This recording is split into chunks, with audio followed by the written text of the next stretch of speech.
가이사랴 빌립보에서 제자들에게 사람들이 인자를 누구라 하더냐 너희는 나를 누구라 하느냐 라고 물은 것은 복음서의 중요한 전환점을 이루는데 특별히 오늘 말씀이 그렇습니다. 이때로부터 이것은 베드로가 예수님은 메시아라고 그리스도라고 고백했던 가이사랴 빌립보 사건이지요. 예수 그리스도께서 예수 그리스도 이것은 신앙 고백인데요. 예수는 그리스도입니다. 그리스도는 메시아라는 뜻이. 구약 성경은 이스라엘어인 히브리어로 쓰였고요. 신약 성경은 로마 제국 공용어인 헬라어, 그리스어로 쓰였어요. 헬라어로는 그리스도지만 히브리어 구약 성경식으로 말하면 메시아, 이름 부음 받은 자. 마태복음 16장 21절입니다. 그래서 예수 그리스도라는 말은 예수님이 그리스도입니다. 메시아입니다. 라는 신앙 고백이 담겨져 있는 호칭이죠. 그러면 예수님은 어떤 메시아인가가 오늘 본문의 주제죠. 이때로부터 예수님이 메시아라고 그리스도라고 고백했던 순간부터 예수님은 어떤 메시아인지를 가르쳐 주는 거죠. 그런데 이 예수님께서 제자들에게 설명하신 메시아가 제자들은 상상하지도 못했던 그리스도인 거죠. 그래서 22절에 베드로가 예수님 붙들고 항변하면서 절대로 이런 일이 있어서 안 될 거라고 말했던 이 제자들 베드로뿐 아니라 충격, 얼마나 놀랬을까. 왜요? 예수님께서는 자기가 예루살렘에 올라가 장로들과 대제사장들과 서기관들에게 많은 고난을 받고 죽임을 당하고 많은 고난 끝에 죽임을 당하는 제3일에 살아나야 할 것을 비로소 제자들에게 가르치십니다. 이런 메시아, 고난받아 죽는 메시아. 사실은 이것이 예수님의 세례에서부터 암시되어 있었죠. 세례 요한이 어떻게 예수님 나한테 세례를 받느냐. 세례 요한의 세례가 뭐예요? 죄 사함을 받게 하는 세례거든요. 예수님이 무슨 죄가 있어서 죄를 씻는 세례를 받아요. 세례 요한에게 백성들의 죄를 짊어지시는 거죠. 예수님께서 세례를 통해서 하나님의 백성들의 죄를 껴안으신 것, 그것은 단순히 세례 요한의 물로 씻는 죄로 해결되는 것이 아니라 예루살렘에서 많은 고난을 받고 죽임을 당하는 죄값, 하나님의 백성들의 죄에 대한 형벌을 대신 감당하심으로써 해결하는 거죠. 이런 메시아, 백성들의 죄를 대신 감당하심으로써 백성들이 하나님의 용서, 죄사함을 받게 하는 메시아. 이것이 이제 마태복음에 3번 나와요. 오늘 이 16장 21절이 첫 번째, 그리고 17장에 가면 22절, 23절이 두 번째, 20장에 한 번 더 나와요. 17절에서 19절까지 세 번째. 마태복음에 3번 반복해서 예수님은 더 분명하게, 구체적으로 고난에 대해서 예고하고 계셔요. 어쩌다 한번 이런 생각이 들어 하고 말씀하신 게 아니에요. 거듭거듭 분명하고 확실하게 제자들에게 십자가를 예고하시죠. 제자들이 얼마나 놀랐는지. 왜요? 그들이 생각한 메시아는 이런 메시아가 아니에요. 가끔 받는 질문인데요. 목사님, 사도 바울은 왜 예수님이 메시아인 줄 몰랐어요?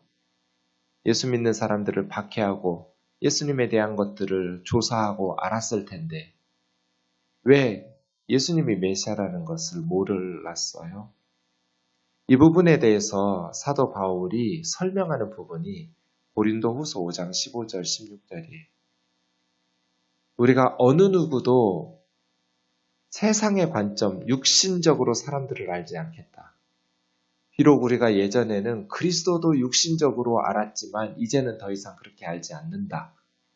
누구든지 그리스도 안에 있으면 새로운 피조물이다. 이전 것은 지나갔으니 보라 새 것이 되었도다. 우리는 5장 17절만 아는데요.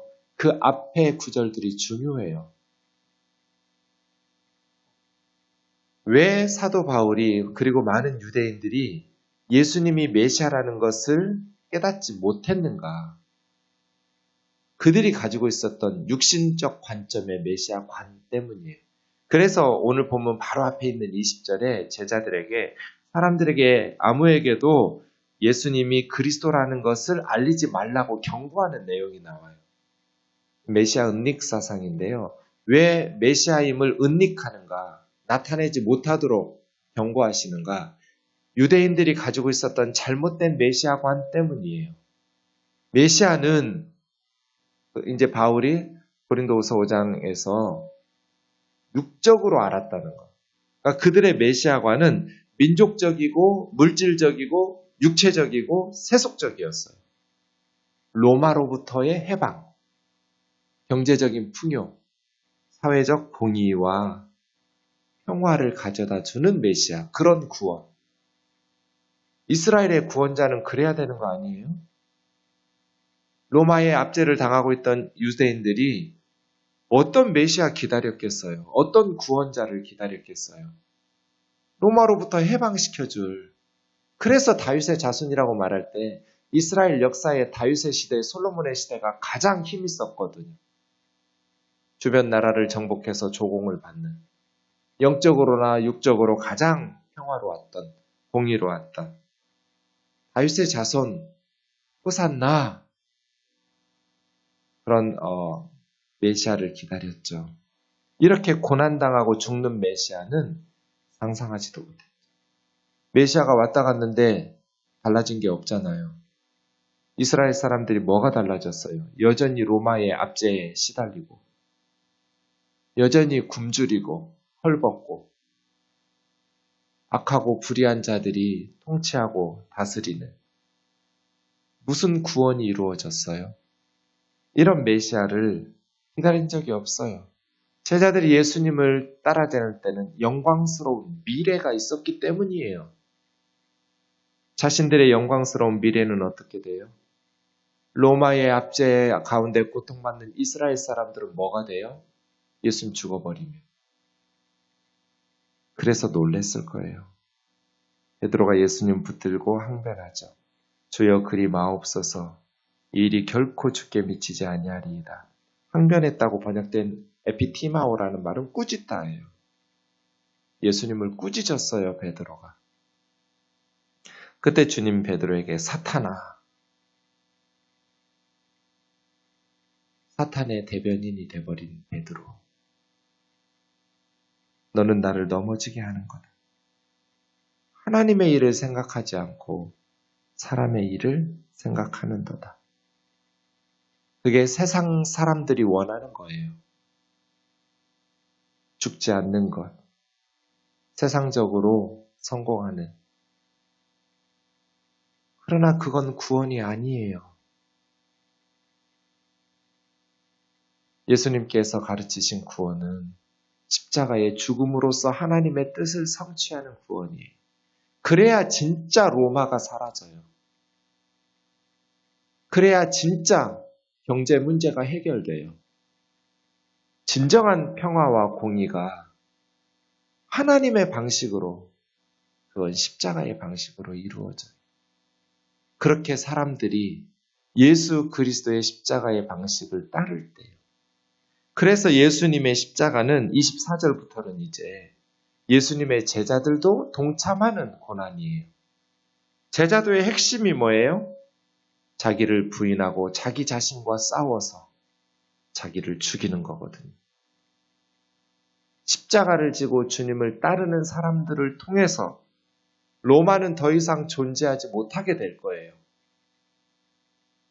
십자가를 지고 예수 그리스도를 따르는 예수님의 제자들을 통해서 경제 문제가 해결되고 사회의 문제들이 해결될 거예요. 이게 하나님의 방식이, 로마의 방식이 아니라, 세상의 방식이 아니라, 누구든지 나를 따라오려거든 자기를 부인하고 자기 십자가를 지고 이게 진정한 기독교의 특징이죠. 진정한 기독교, 자기를 부인하고 자기 십자가를 지고 예수님을 따르는 것. 십자가를 지고 여행 가는 거 아니에요? 죽으러 가는 거예요. 처형당할 사형수가 십자가를 지고 처형 장소로 오르니까요. 이것이 진정한 기독교의 모습이에요. 자기를 부인하는 것. 자기에게 노하는 것. 자기 편한 대로 안락함과 평안함을 추구하지 않는 것. 가끔 교회를 지나다 보면 내가 무슨 설교를 한 거지? 그런 생각이 들 때가 있어요. 도대체 목사가 얼마나 설교를 못했으면 사람들이 자기가 막 먹은 종이컵 하나도 쓰레기통에 못 버려요. 자기가 흘린 쓰레기 하나도 주워서 쓰레기통에 못 버리는 성도들이 무슨 자기를 부인한다는 거예요. 자기 자신의 편안함, 자기 자신의 안락함에 대해서 NO! 이게 자기를 부인하는 거예요. 자기를 부인한다는 것은 매 순간 작은 일에서부터 시작되지 뭐 순교하라는 거 아니에요. 우리나라 사람들 예수 믿고 순교할래도 할 수도 없어요. 예수 믿는다고 죽이는 사람 없어요. 지금 이 순간에도 수많은 우리 자매 형제들은 예수님 믿느라고 순교를 당하고 있지만 우리나라 사람들, 한국의 그리스도인들은 그렇지도 않아요. 그래서 저는 더 위험한 것 같아요. 어느 면에서는. 어느 면에서 이렇게 예수 믿어도 아무런 불이익을 당하지 않는 한국의 기독교가 더 위험하군. 자기를 부인하지 않아요. 자기 십자가를 지려고 하지 않아요. 다 자기를 긍정해요. 이기적으로 자기 자신을 위해서 살아요. 이건 가짜 기독교예요.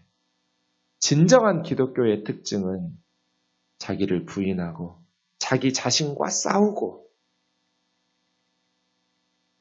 그래서 자기를 쳐서 죽이는 거예요. 예수님을 따르기 위해서. 이런 고민을 가지고 있는 그리스도인들이 진짜 그리스도인 같아요. 후배들이 물어요. 목사님, 어떤 목사가 좋은 목사예요? 뭐라고 대답할까요? 좋은 목사는 없어. 좋은 목사가 되고 싶어서 주님 앞에서 발버둥 칠 뿐이야. 어떤 목사가 좋은 목사인지 고민하고 씨름하고 있는 목사가 좋은 목사야. 어떤 그리스도인이 좋은 그리스도인일까요?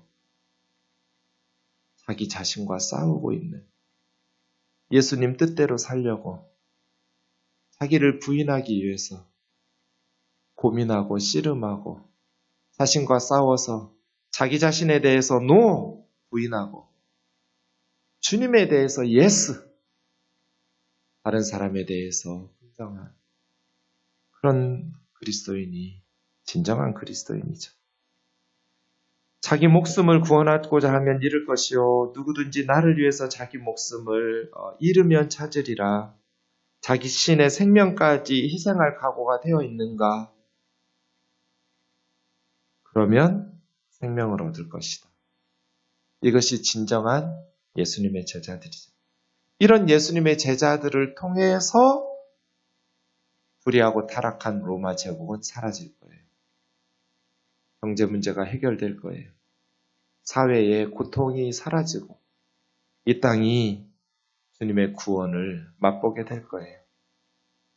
온 천하를 얻고도 자기 목숨을 잃으면 무엇이 유익하리요? 일사각오의 정신으로 이 땅에서 자기의 생명을 얻으려고 예수님을 포기하면 영원한 생명을 잃을 것이고 이 땅에서 자신의 생명을 잃을 각오로 예수님을 위해서 고난을 받으면 생명을 얻을 것이다. 인자가 아버지의 영광으로 천사들과 함께 오리니 그때 각 사람이 행한 대로 갚으리라. 28절은 난해 구절인데요. 진실로 너희에게 이르노니 여기 서 있는 사람 중에 제자들이죠. 죽기 전에 인자가 왕권을 가지고 오는 것을 볼 자들도 있느니라. 셋 중 하나겠죠. 하나는 바로 이어지는 17장의 변화산에서 예수님이 왕의 모습으로 변화산에서 변하는 모습으로 모세와 엘리야와 함께 서 있는 것을 볼 사람들, 그 사건. 또 하나는 십자가 후에 부활하셔서 온 세상의 통치자로 임하시는 것을 보는 부활 사건. 세 번째는 예수님의 재림. 그야말로 하나님의 아버지의 영광으로 천사들과 함께 오셔서 온 세상의 통치자로 재림하시는, 다스리시는 재림 사건. 재림 사건 같진 않아요. 왜냐하면 그날과 그 시는 누구도 모르고 제자들이 예수님이 다시 재림하여 오시는 것을 본다면 예수님이 착각한 거잖아요. 2000년이 지난 지금도 재림 사건이 이루어지지 않았으니 부활인가 그렇게 볼 수도 있고요. 많은 성경학자들은 변화산 사건으로 여기 있는 사람 중 몇 사람이 주님이 왕권을 가지고 오시는 재림의 모습을 선언적으로 보게 되는 그 부활의 모습을 또 그 전에 예고하시는 변화산에서 변화되신 주님의 모습을 볼 자들도 있을 것이다. 정확히는 모르겠어요. 변화산 사건을 가리키는지 부활하신 사건을 가리키는지 여기 서 있는 사람들이 죽기 전에 인자가 그 왕권을 가지고 오는 것을 보는 자들도 있었을 것이다. 오늘 본문은 우리에게 시련을 통해서 값비싼 대가를 지불하고 승리가 온다는 것을 예수님과 제자들에게 보여주고 있어요. 선입견을 버리고 예수 그리스도를 따르는 것에 대해서 우리에게 요구하고 있죠.